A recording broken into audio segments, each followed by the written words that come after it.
دوستو کیا آپ لوگوں نے کبھی سوچا کہ آخر کربلا کے واقعے کے بعد کیا ہوا تھا؟ یعنی جن لوگوں نے بھی کربلا کے میدان میں حضرت امام حسین اور ان کے چند ساتھیوں کو بڑی ہی ظالمانہ طریقے سے شہید کیا تھا، تو ان تمام شہید کرنے والے لوگوں کے ساتھ کیا ہوا تھا اور ان سے اس چیز کا بدلہ بالکل اسی طرح سے کس نے لیا تھا؟ تو دوستو، جب بھی آپ لوگ اس اہم سوال کا جواب ڈھونڈنے کی کوشش کریں گے تو آپ لوگوں کو اتہاس میں جو سب سے پہلا اور سب سے بڑا نام ملے گا وہ ہوگا مختار سقفی کا۔ وہی مختار سقفی کہ جو اس وقت جیل کے اندر بند تھا کہ جب کربلا میں یہ سارا میٹر ہو رہا تھا، مگر جیل کے اندر ہی اس نے یہ قسم کھا لی تھی کہ اگر وہ جیل سے نکلنے میں کامیاب رہا اور اس کو زندگی ملی تو وہ کچھ کرے یا نہ کرے لیکن امام حسین کے قاتلوں سے بدلہ ضرور لے گا۔ اور اس نے بالکل ایسا ہی کیا، کیونکہ بعد میں اس نے چن چن کر بدلہ لینا شروع کیا، اور اتہاسکار لکھتے ہیں کہ اپنے اس مشن کے تحت اس نے ہزاروں لوگوں کی گردنوں کو اڑا دیا تھا۔ کربلا کے اس واقعے میں حضرت امام حسین کے خلاف جو انسان بھی جس طریقے سے انوالو تھا اس کو ہر طریقے سے ڈھونڈ نکالا گیا، اب وہ چاہے دنیا کے کسی بھی علاقے میں جا کر چھپ چکا تھا، اور اس کے بعد اس کو بالکل اسی طرح سے ہی قتل کیا گیا یا اسی طرح سے ہی سزائیں دی گئیں کہ جس طرح سے وہ کربلا کے اس واقعے میں شامل رہا تھا۔ دوستو، اب آپ میں سے زیادہ تر لوگ یہی سوچ رہے ہوں گے کہ اگر اتہاس میں پیدا ہونے والے اس مختار سقفی نام کے انسان نے یہ سب کچھ کیا تھا تو ظاہر ہے یہ اس دور میں مسلم دنیا کا سب سے بڑا ہیرو بن گیا ہوگا، اور آج بھی اس کو ایک ہیرو کے طور پر ہی دیکھا جاتا ہوگا۔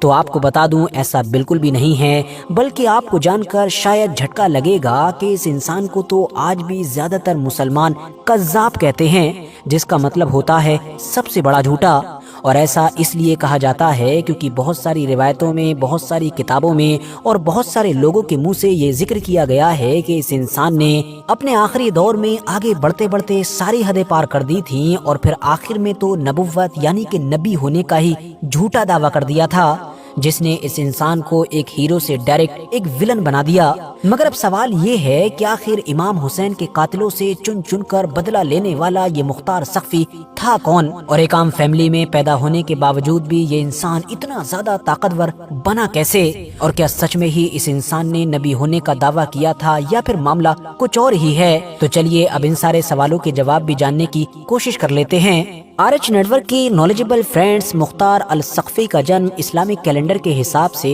1 ہجری میں ہوا تھا، اور ان کے جو فادر تھے یعنی کہ ابو عبید السقفی، وہ آخری پیغمبر یعنی کہ حضرت محمد صلی اللہ تعالی علیہ وسلم کے ایک مشہور صحابی مانے جاتے ہیں۔ یہ ایک بڑے ہی زبردست فائٹر بھی تھے اور کسی دور میں خالد بن ولید کے رائٹ ہینڈ بھی مانے جاتے تھے۔ حضرت عمر کے دور میں پرشین امپائر کے خلاف مسلمانوں نے قادسیہ نام کی جو ایک مشہور جنگ لڑی تھی، اس میں مختار سقفی کے والد یعنی کہ ابو عبید سقفی کا بڑا کردار تھا۔ انہوں نے ایک اسٹریٹجی کے تحت پرشین امپائر کے خطرناک ہاتھیوں کو کنٹرول کر کے رکھا، ایون وہ اس کوشش میں خود بھی شہید ہو گئے تھے، مگر انہوں نے ان ہاتھیوں کو آگے نہ بڑھنے دیا، جو بعد میں مسلمانوں کی جیت کا ایک سب سے بڑا فیکٹر بھی ثابت ہوا۔ مختار سقفی کا جنم تو طائف کے علاقے میں ہی ہوا تھا کہ جو ان کے قبیلے کا گڑھ مانا جاتا تھا، پرانا علاقہ مانا جاتا تھا، مگر بعد میں جب مسلمانوں نے پرشین امپائر کے خلاف مہم چلائی یا پھر بیزنٹائن امپائر کے خلاف مہم چلائی تو ظاہر ہے ان کے فادر بھی جنگوں میں حصہ لیا کرتے تھے، تو یہ لوگ عراق کی طرف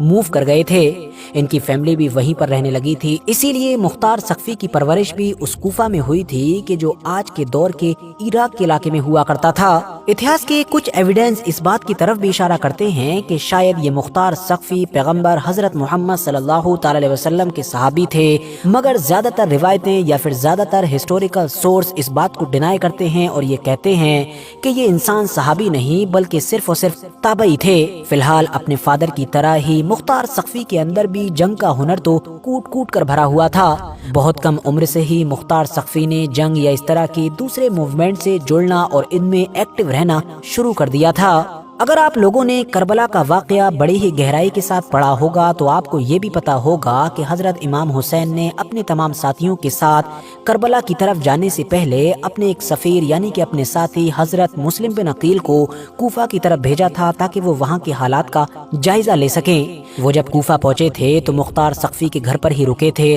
مختار سقفی نے نہ صرف ان کی حمایت کی بلکہ ان کے ہاتھ پر بیعت بھی کی تھی، مگر پھر وہی ہوا کہ جو ہم آلریڈی کئی بار پڑھ چکے ہیں کہ کوفہ کے گورنر ابن زیاد نے نہ صرف مسلم بن عقیل کو شہید کر دیا بلکہ جن کے گھر پر وہ ٹھہرے تھے یعنی کہ مختار ثقفی ان کو بھی قید میں ڈال دیا گیا۔ تو اسی لیے جب 61 ہجری میں کربلا کے میدان میں حضرت امام حسین کو ان کے تمام ساتھیوں کے ساتھ شہید کیا جا رہا تھا تو اس وقت یہ مختار ثقفی جیل کے اندر تھے۔ کربلا کے واقعے کے کچھ وقت کے بعد مختار ثقفی کو حضرت عبداللہ ابن عمر کی ضمانت پر رہائی مل گئی، مگر اس شرط کے ساتھ کہ یہ اب کوفہ میں نہیں رہ سکتے ہیں، ان کو کسی دوسرے علاقے میں جا کر رہنا ہوگا۔ یاد رہے کہ یہ وہی حضرت عبداللہ ابن عمر تھے کہ جو دوسرے خلیفہ یعنی کہ حضرت عمر فاروق کے نہ صرف بیٹے ہوا کرتے تھے بلکہ مختار ثقفی کے بھی قریبی رشتہ دار تھے۔ رہائی ملتے ہی مختار ثقفی نے اب اپنے اس بڑے مشن پر کام کرنا شروع کر دیا کہ جس کی قسم انہوں نے دل میں جیل کے اندر ہی کھا لی تھی، مطلب کربلا کے سبھی گناہگاروں کو سب سے پہلے ڈھونڈنا اور پھر ان کو چن چن کر سزائیں دینا۔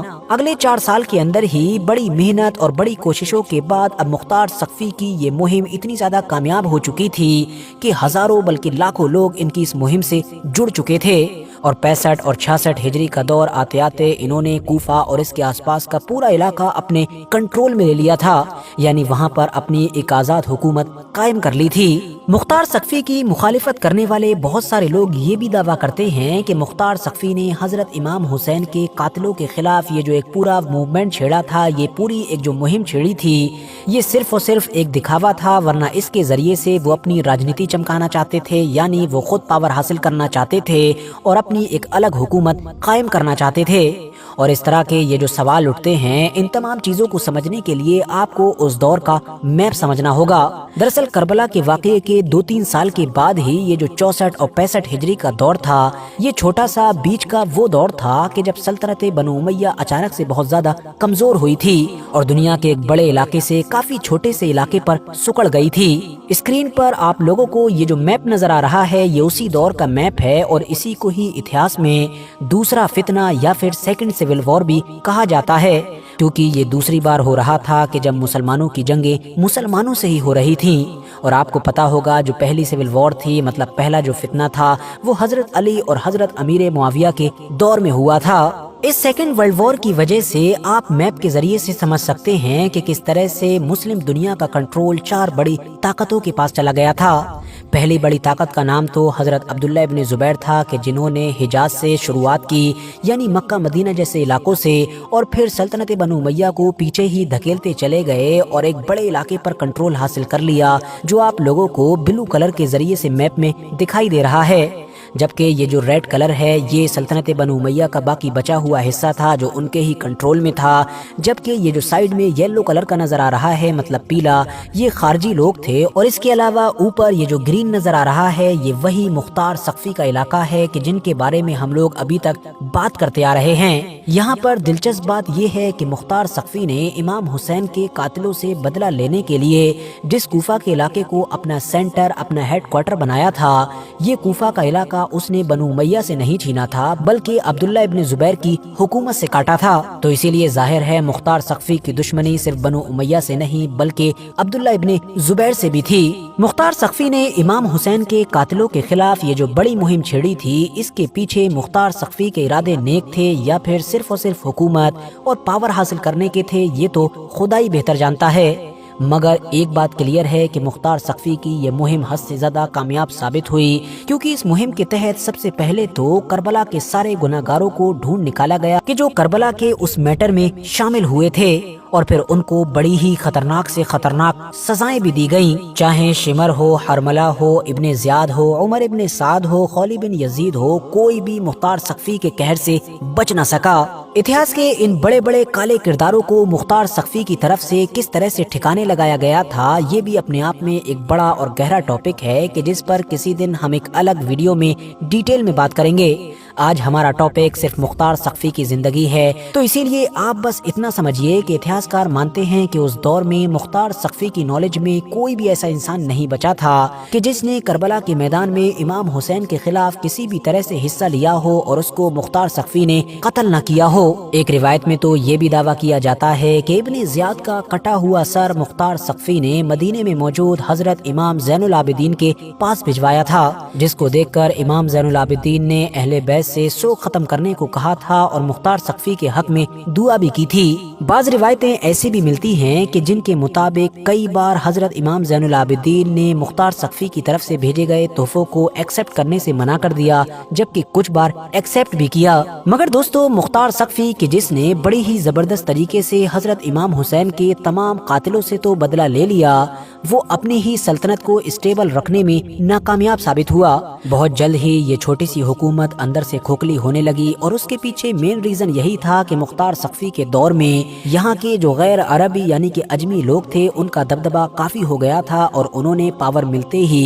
یہاں پر رہنے والے عربی لوگوں کے خلاف ظلم کرنا شروع کر دیا، یا یہ کہہ سکتے ہیں کہ ان سے بدلہ لینا شروع کر دیا، کیونکہ اس سے پہلے جب عربیوں کا دبدبہ ہوا کرتا تھا تو وہ اجمی لوگوں کے ساتھ ڈسکریمنیشن کیا کرتے تھے، یا کہہ سکتے ہیں کہ ان کو پریشان کیا کرتے تھے۔ حالات اتنے خراب ہو گئے کہ خود مختار سقفی کے بھی کنٹرول میں نہیں رہے۔ نتیجہ یہ ہوا کہ 67 ہجری میں موقع کا فائدہ اٹھا کر حضرت عبداللہ ابن زبیر کہ جن سے مختار سقفی کے پہلے سے ہی کافی اختلافات رہا کرتے تھے اور پولیٹیکلی دشمنی بھی تھی، انہوں نے اپنے بھائی مصعب بن زبیر کو ایک بڑا لشکر لے کر کوفہ پر چڑھائی کرنے کے لیے بھیج دیا۔ مصعب بن زبیر کے کوفہ کے اس بڑے گھراؤ کے بعد جب مختار سقفی کو وقت کے ساتھ یہ محسوس ہو گیا کہ اب کوئی بھی راستہ نہیں بچا ہے، تو وہ مصعب بن زبیر کے پاس آیا اور اس نے یہی کہا کہ میں نے اپنے رب سے یہ دعا کی تھی کہ وہ مجھ کو بس اتنی زندگی عطا کرے کہ میں کربلا کے شہیدوں کا انتقام لے سکوں، اور آج زمین پر کوئی بھی ایسا انسان موجود نہیں ہے کہ جو کربلا میں امام حسین اور ان کے گھر والوں پر ہونے والے ظلم و ستم میں شامل رہا ہو۔ دوستو، اسی جنگ میں ہی مختار سقفی کی کہانی کا خاتمہ ہو گیا تھا، کیونکہ مختار سقفی کو ختم کر دیا گیا تھا۔ اب یہاں پر ورتھ نوٹسنگ بات یہ ہے کہ اتہاس میں ہمیشہ سے ہی اور آج بھی مختار سقفی کو لے کر مسلمانوں میں دو اوپینین پائے جاتے ہیں۔ پہلا اوپینین تو یہی ہے کہ انہوں نے امام حسین کے قاتلوں سے چن چن کر بدلہ لیا، اسی لیے یہ بہت بڑے ہیرو تھے، جبکہ دوسرا اوپینین یہ ہے کہ بہت ساری روایتوں میں ان کے اوپر یہ الزام لگایا گیا ہے کہ انہوں نے آخری دور میں نبوت کا دعویٰ کر دیا تھا، اور اس طرح کی روایتیں سنیوں یا پھر شیعہ دونوں ہی گروپ کی کتابوں میں موجود ہیں۔ یہی وجہ ہے کہ ان کو ہیرو ماننے والے بھی آپ لوگوں کو دونوں ہی گروپ میں نظر آ جائیں گے، اور ان کو ولن بتانے والے بھی دونوں ہی گروپ میں نظر آئیں گے۔ مگر یہاں پر غور کرنے والی بات یہ ہے کہ جن روایتوں میں یہ دعویٰ کیا جاتا ہے کہ انہوں نے آخری دور میں نبی ہونے کا دعویٰ کیا تھا، ان میں سے زیادہ تر روایتیں تو ایسی ہیں کہ جن کو اوتھینٹک مانا ہی نہیں جاتا ہے، اور اگر کچھ اس طرح کی ہیں بھی کہ جو اوتھینٹک لیول کی ہیں تو ان کے ساتھ پرابلم یہ ہے کہ ان میں ڈائریکٹ مختار سقفی کا کہیں پر نام موجود نہیں ہے۔ اسی لیے اتہاس میں وقت وقت پر آنے والے بہت سارے اسکالرز نے یہ دعویٰ کیا ہے کہ مختار سقفی کے اوپر یہ ایک جھوٹا الزام ہے کہ جو اس دور میں ان کے دشمنوں کی طرف سے ان کے بارے میں مشہور کیا گیا تھا، تاکہ عام لوگوں کی نظر میں ان کو بدنام کیا جا سکے۔ اور جن اسکالرز نے بھی مختار سقفی کا اس طرح سے بچاؤ کیا ہے، وہ اپنے دعوے کو مضبوط کرنے کے لیے ایک دلیل بھی پیش کرتے ہیں کہ ہم کو ان تمام چیزوں سے الٹ ایسے بہت سارے صحابہ کے نام ملتے ہیں کہ جو لمبے وقت تک نہ صرف مختار سقفی کے ساتھ ان کی مہم میں شامل رہے بلکہ ان کے پیچھے نمازیں تک پڑھتے رہے۔ اگر کوئی انسان نبی ہونے کا دعویٰ کرتا یا پھر نبوت کے جھوٹے دعوے کی طرف بڑھ رہا ہوتا تو صحابہ اکرام اس انسان کے پیچھے نمازیں کیوں ادا کرتے؟ ساتھ ہی ساتھ اتہاس میں حضرت عبداللہ ابن عمر جیسے بڑے صحابی کی طرف سے مختار سقفی کی ضمانت دلوانے کا بھی واقعہ نقل کیا جاتا ہے، اور یہ چیز بھی دوسرے اوپینین کو کافی اسٹرانگ کرتی ہے۔ تو کل ملا کر مختار سقفی اتہاس کے ایک ایسے کیریکٹر ہیں جو ہمیشہ سے ہی کافی کنٹروورشیل رہے ہیں، اور جن کے بارے میں کوئی ایک اوپینین بنا لینا بہت مشکل کام ہے۔ یہی وجہ ہے کہ آپ لوگ پائیں گے کہ زیادہ تر مسلم علماء یعنی کہ اسکالرز یا پھر جو اتہاس کے بھی ایکسپرٹس رہے ہیں، انہوں نے لمبی لمبی ریسرچ کی اور آخر میں اس میٹر پر خاموش رہنا ہی بہتر سمجھا۔ فی الحال دوستو، آج کی اپنی اس ویڈیو کو بھی ہم یہیں پر ختم کرتے ہیں۔ ویڈیو اگر انفارمیٹیو لگی ہو تو لائک کرنے کے ساتھ ساتھ دوستوں کے ساتھ ضرور شیئر کریں، اور ایسے ہی نالجبل اور ہسٹوریکل ویڈیوز ہمیشہ دیکھنے کے لیے ہمارے اس چینل کو سبسکرائب کرنے کے ساتھ ساتھ بیل آئیکن کو بھی ضرور پریس کریں۔